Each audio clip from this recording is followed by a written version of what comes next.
I believe if we can help our followers to be just that, then they will ultimately pour much better and brighter and more tasty fruit, if you will, to our end user, our customer.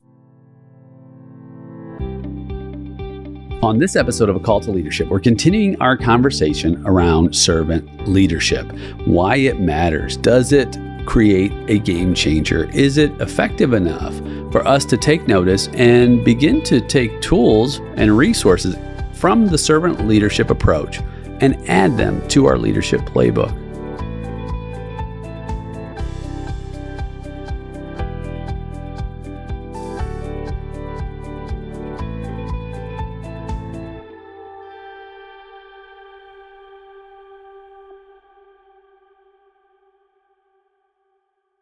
On this episode of A Call to Leadership, we're continuing our conversation around servant leadership. Why it matters. Does it create a game changer? Is it effective enough for us to take notice and begin to take tools and resources from the servant leadership approach and add them to our leadership playbook? The last episode, we talked a lot about what servant leadership is, about Greenleaf's approach to servant leadership, and really identifying whether or not our followers are wiser, freer, more autonomous, healthier, more likely themselves to become servant leaders. That was his litmus test. And it's really compelling because who doesn't want their followers to become wiser, to become freer, to become more autonomous, to become healthier? And if you don't, then just think about the leader who does. The level of attraction to that worthwhile and achievable future state for your follower. Because I believe if we can help our followers to be just that, then they will ultimately pour much better and brighter and more tasty fruit, if you will, to our end user, our customer. So when we can help our followers, we can ultimately help those who we are called to serve in the marketplace. But not only in the marketplace, how about in our families? How about in our communities? Even in our faith matters. Servant leadership can resonate and take hold and influence all of those areas. But even talking about servant leadership, I think we need to even peel back further back than Robert Greenleaf. Because as far as Greenleaf goes, there are even more resonant sources to servant leadership that date far, far back and further back than Greenleaf. And one of those is Jesus. Of course, Jesus was a servant and he was a leader, and he taught to aim for greatness. And interestingly, when he taught to aim for greatness, it wasn't because people were wanting to serve. It was the opposite. His own followers were wanting to express their own command of power and prestige and position. And where Jesus said, it's not really the route. Not at least the route that I'm taking. He said it like this: if any one of you wants to be great, learn to serve. For the one who is greatest among you is the servant. So, he looked at it like servant leadership was really the highest goal of aiming for greatness. And interestingly, he didn't even shun people or disparage people for desiring to be great. No, on the other hand, he just said, this is the path that I'm taking toward it. And it's a very attractive and compelling path, because when you think about the implications for the servant leader, then you think about, wow, this is an approach that perhaps I can get behind.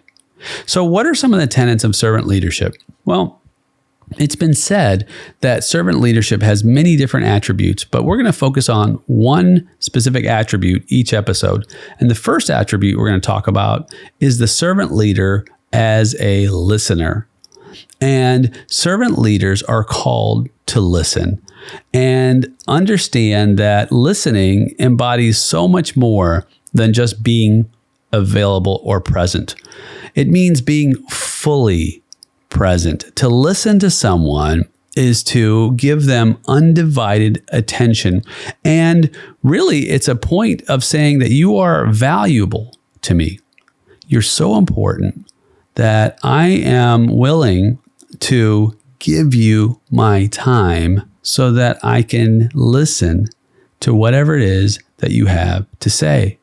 And I'll have to be honest, I have not always been a great listener.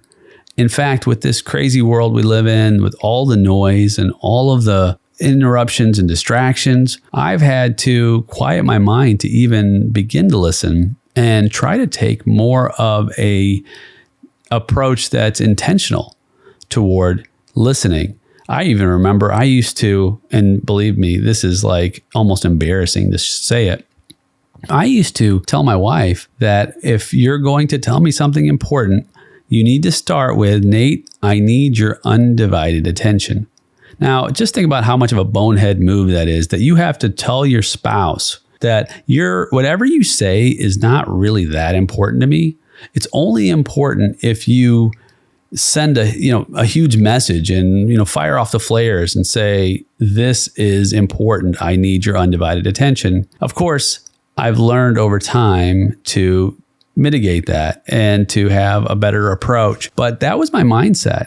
And I had to shift that mindset to really just calming and stopping to not only listen with my ear, but listen with my eyes. Listen to body language, listen to what's going on, listen to myself. How am I responding to an individual? There's a lot of listening going on that's just beyond just pointing my ear at someone. But there's tremendous value when someone is given your undivided attention. In fact, I've got a friend who is an amazing listener. I think most of us can point to someone or think of someone that they know who is an incredible, incredible listener. And I can always tell because this person is laser focused on me and just intent on understanding and hearing what I have to say. Well, friend, that is really endearing to me. And also think about it. When someone is giving you that kind of attention, it makes you feel pretty important. And so this is where listening begins to take hold, and understand as a servant leader, if we're not listening, we're not really serving. We can't hope to understand how to help people, our followers, become freer, wiser, more autonomous, healthier, unless we're listening to what they need and how they interact with us. And that is critical to this first step of servant leadership.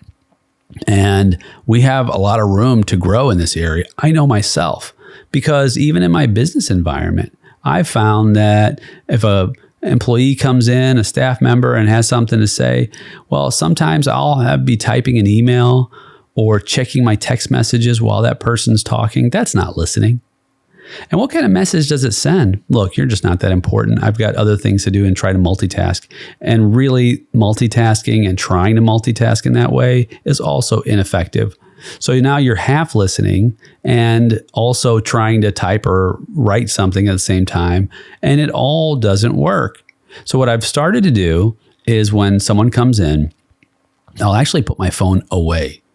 Or even when I'm at dinner with someone, put the phone away. Don't even leave it on the table.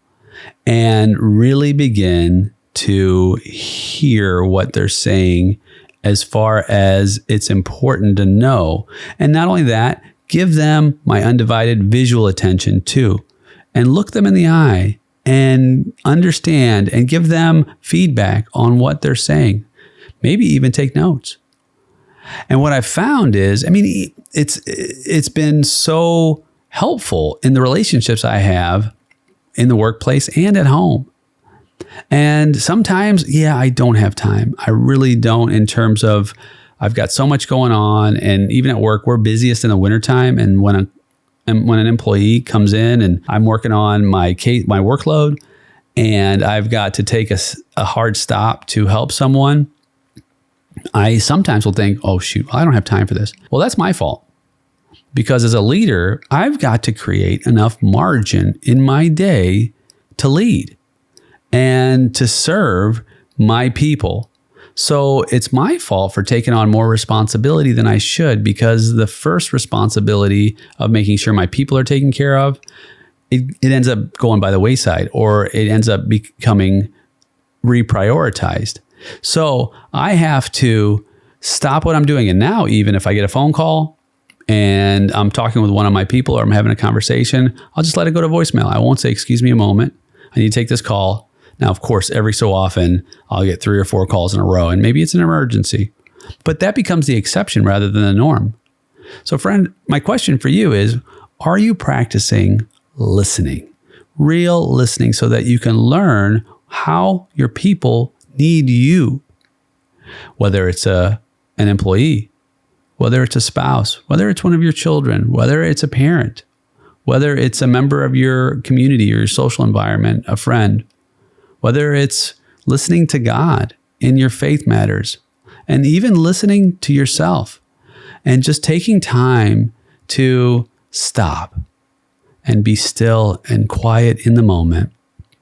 Listen to your body, listen to your mind, listen to your spirit, and meditate, pray, spend time in solitude and listen and clear your mind to refresh and rejuvenate and hear what's going on around you and within you. Friend, I believe that these are game-changing aspects of moving into a position of servant leadership. And what that means is, when I'm having a conversation with someone, don't spend most of my time thinking about what I'm going to say next, but truly just listen. Even if you don't have words to respond to, because you're listening, gosh, that to me it's gold. In fact, it's what I would call creating and developing relational currency, social capital. Because once people establish that they are important to you, and you show how important they are by the way you demonstrate your attention for them, wow, that creates relational currency. And relational currency is the most valuable currency on earth. It's the social capital. It's more valuable than the money you have in the bank. It's more valuable than your cryptocurrency account. It's more valuable than all of the assets combined, because the relational currency that we carry will ultimately give us a future state that is better than the current one, because relationships are at the heart, and I mean the heart, of leadership. Friends, I hope you enjoyed this. My name is Dr. Nate Sala, and this is A Call to Leadership.